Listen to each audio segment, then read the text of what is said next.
नमस्कार, मी विदेश खांडेकर, महाराष्ट्र राज्य जुनी पेन्शन संघटनेचा राज्याचा अध्यक्ष आहे.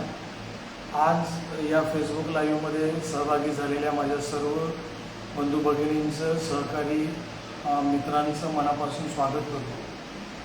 आज फेसबुक लाईव्ह करण्याचं प्रमुख कारण म्हणजे येणाऱ्या निवडणुकांच्या पूर्वी 1-2 दिवसामध्ये आचारसंहिता लागू शकते आणि ही आचारसंहिता जी लागत आहे त्याच्यापूर्वी आपल्या संघटनेची भूमिका काय आहे ही सर्वांसमोर आणणं गरजेचं आहे. कारण आपण बरेच सगळे कर्मचारी आहोत आणि आचारसंहिता लागल्याच्या नंतर कर्मचारी उघडपणे आपली भूमिका घेऊ शकत नाही आणि त्यामुळे आज नंतर प्रकृतीची पण विचारणा करत आहे. तुम्हाला माझ्या चेहऱ्यावरून दिसतच असेल की अजूनही प्रकृती पाहिजे तशी स्टेबल झालेली नाही.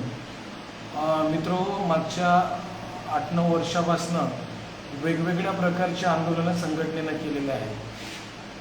मग ते नागपूर मुंबईमध्ये झालेले 1 दिवसाचा मोर्चा असेल, अर्धनग्न आंदोलन असेल, कौंडण्यपूर इथे पाण्यात पूर्ण संधी आपण दिलेली आहे.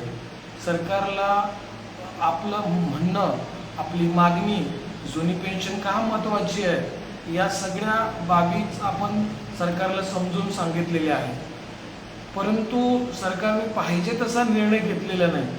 कधी DCPS होती, या DCPSची निवडणूक आहे आणि निवडणुकीच्या काळामध्ये आपण आपली भूमिका काय राहणार आहे याच्यावर येणाऱ्या काळामध्ये आपली जुनी पेन्शन आपल्याला किती लवकर मिळते हे आपण कशी भूमिका फॉर OPSची आपल्या कर्मचारी फॉर OPSच्या भूमिकेला घेऊन किती प्रामाणिक आहे हे जेव्हा आपण दाखवून देऊ येणाऱ्या काळामध्ये, मग ते विरोधी पक्ष असेल, सत्ताधारी असतील, पक्ष आहेत, त्या राजकीय पक्षांनी महाराष्ट्र राज्य जुनी पेन्शन संघटनेच्या व्यासपीठावर यावं, व्यासपीठावरून आपल्या जुन्या पेन्शनच्या संदर्भानं भूमिका काय आहे हे जाहीर करावं. आणि तसं झालं सुद्धा. महाराष्ट्रातले प्रमुख जे पक्ष आहेत, काँग्रेस, उद्धवजी बाळासाहेब ठाकरे यांनी सुद्धा आपल्या अधिवेशनाला येऊन जशाच्या तशी पेन्शन पहिल्याच कॅबिनेटमध्ये देण्याचं त्यांनी आपल्याला वचन दिलेलं आहे. त्याचबरोबर जे सत्ताधारी पक्ष आहेत त्यांचे सुद्धा दिवसापर्यंत उपोषणकर्त्यांनी एकही अन्नाचा कण आपल्या शरीरामध्ये घेतला होता, तरी सुद्धा सरकारला पाहिजे तसं पाझर फुटलं नाही.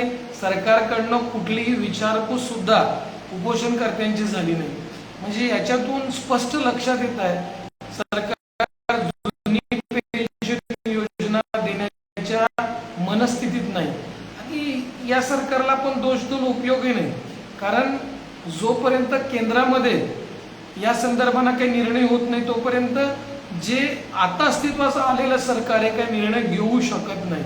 आणि तुम्हाला माहित आहे, आताच लोकसभेची निवडणूक झाली, परत NDAचं सरकार आलेलं आहे. NDAचं सरकार जोपर्यंत देशामध्ये आहे आणि तेच सरकार महायुतीचं सरकार जर आपल्या महाराष्ट्रात असेल तर तुम्ही समजू शकता ते काही आपल्याला जशाच्या तशी जुनी पेन्शन देणार नाही. आता सुद्धा आमची जेव्हा सचिवांसोबत बैठक झाली तेव्हा त्यांनी हे सांगितलं की NPS मध्ये, UPS मध्ये सुधारणा काय करायची असतील ते सांगा.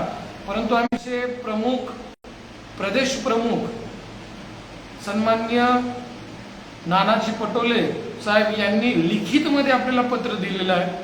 त्याचबरोबर उद्धव ठाकरेंचे जे विरोधी पक्ष नेते आहेत, उद्धव ठाकरे गटाचे विरोधी पक्ष नेते आहेत, त्यांनी सुद्धा फोनद्वारे व राष्ट्रवादी काँग्रेस पक्षाचे जे सर्वेसर्वा आहेत सन्माननीय शरदचंद्र पवार साहेब यांनी सुद्धा फोनद्वारे पेन्शनच्या संदर्भानं आम्ही सकारात्मक असल्याचं त्यांनी आपल्याला फोनद्वारे सांगितलेलं आहे. कोण माझ्या जातीचा, कोण माझ्या जवळचा, कोण माझ्या दूरचा, कोण माझ्या जवळच्या पक्षाचा, माझ्या विचारधारेचा हा विचार न करता सर्व महाराष्ट्रातल्या कर्मचाऱ्यांनी, मग ते NPS धारक कर्मचारी असतील, त्याचबरोबर जुने कर्मचारी ज्यांना पेन्शन लागू आहे ते कर्मचारी असतील, त्यांनी कर्मचाऱ्यांची एकजूट दाखवून एकमताने वोट फॉर OPS हा जो नारा आपण दिलेला आहे याची स्वतःपासून सुरुवात करणं गरजेचं आहे. सर्वप्रथम महाराष्ट्रातले जे म्हणजे तमाम कर्मचारी बंधू भगिनी आहेत त्यांना सांगू इच्छितो की सर्वप्रथम आपलं मत आणि आपल्या परिवाराचं मत आधी तुम्ही वोट फॉर ओपीएसच्या दिशेनं घेऊन जाण्याचा पक्का विचार करा. आपण कर्मचारी आहोत, मित्र जे मतदान असतील त्याच्यावर आपल्याला फोकस करणं गरजेचं आहे. याच्यासाठी आपण आपल्या घरावर एक पोस्टर आपण तयार केलेला आहे, जो मला पेन्शन देईल त्यालाच मी मतदान करणार, अशा प्रकारचे पोस्टर आपण आपल्या घरावर लावणं गरजेचं आहे, जेणेकरून वातावरण तयार होईल. आपल्या बरोबर आपले जे कर्मचारी बांधव आहेत, भगिनी आहेत, यांच्यामध्ये पण वोट फॉर ओपीएसची भावना निर्माण होईल. आणि त्याचबरोबर अजून एक महत्त्वाचा विषय जर तुम्हाला सांगायचा झाला तर जे 80 वर्ष वयापेक्षा जास्त आहेत, म्हातारे आहेत, 80 वर्ष वय ज्यांचं झालेलं आहे आणि जे अपंग आहेत त्यांना बॅलेटच्या माध्यमातून मतदान करण्याची संधी निवडणूक आयोग देणार आहे. त्याच्यामुळे या जे 80+ जे आपले आई वडील असतील किंवा आपले जवळचे शेजारी असतील यांच्यासाठी BLO कडून बॅलेट पेपर कर्मचाऱ्यांनी खूप चांगलं काम केलं. जेव्हा सुरुवातीला बॅलेट पेपर पेट्या उघडल्या तेव्हा जवळपास 64-65 मतदार म्हणजे जे संघ आहेत त्याच्यामध्ये जे जुनी पेन्शन देणारे पक्ष होते ते समोर होते. परंतु आपण आपल्या परिवारावर काम केलं की नाही केलं तिथं, कारण तिथल्या कर्मचाऱ्यांनी जर व्यवस्थित नियोजन केलंच असेल तरी सुद्धा काही लूप होल्स राहिले असतील. त्याच्यामुळे काही जवळपास जे पेन्शन देणारा पक्ष होते त्या कर्मचारी बंधू भगिनींना, नवीन जुन्या कर्मचाऱ्यांना जर जुनी पेन्शन जशाच्या तशी पाहिजे आहे तर याच्यासाठी सत्ता परिवर्तन आणि वोट फॉर सत्ता परिवर्तन याचा विचार गांभीर्याने करणं गरजेचं आहे.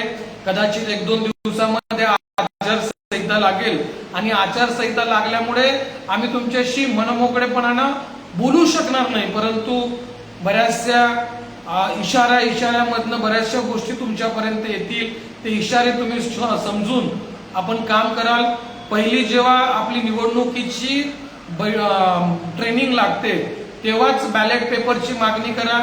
बॅलेट पेपरच्या माध्यमातून जास्तीत जास्त कर्मचारी कसे मतदान करतील याच्या संदर्भानं विचार विनिमय होणं गरजेचं आहे. प्रत्येक तालुक्यामध्ये, प्रत्येक विधानसभा क्षेत्रामध्ये सर्वांनी बैठका घेऊन त्याचं प्रॉपर नियोजन करणं गरजेचं आहे. कारण सत्ता बदलली तरच आपल्याला जुनी पेन्शन मिळू शकते.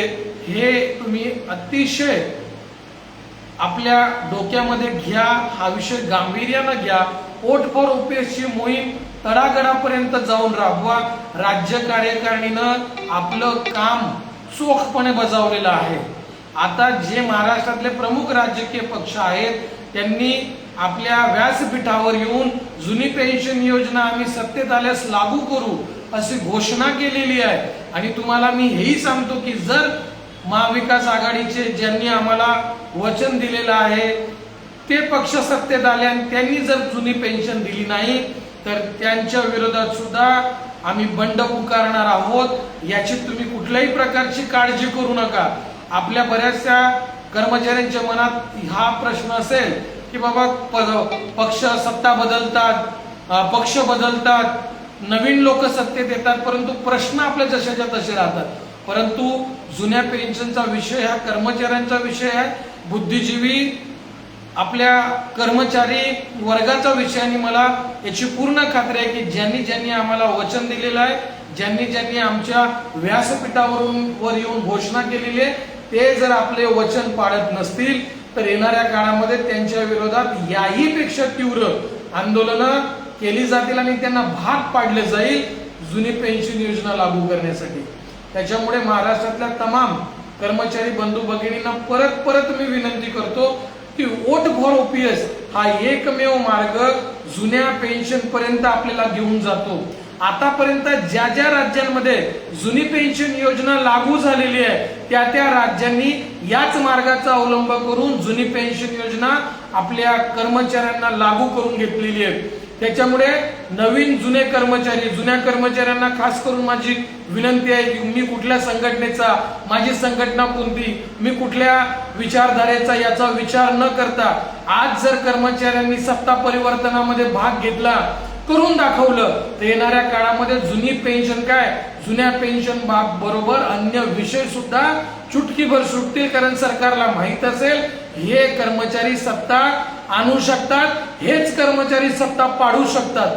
आज बऱ्याच जे आपले कर्मचारी संघटना आहेत, बरेच कर्मचाऱ्यांचे विषय अजूनही पेंडिंग आहेत. अजूनही 10-15 वर्ष होऊन साधे विषय सोडवले गेले नाहीत. याचं कारण काय?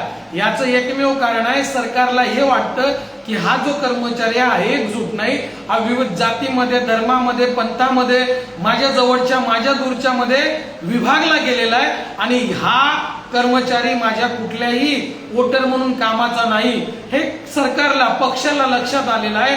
त्याच्यामुळे बरेचसे कर्मचाऱ्यांचे विषय अजूनही सुटलेले नाहीत, अनुत्तरित आहेत.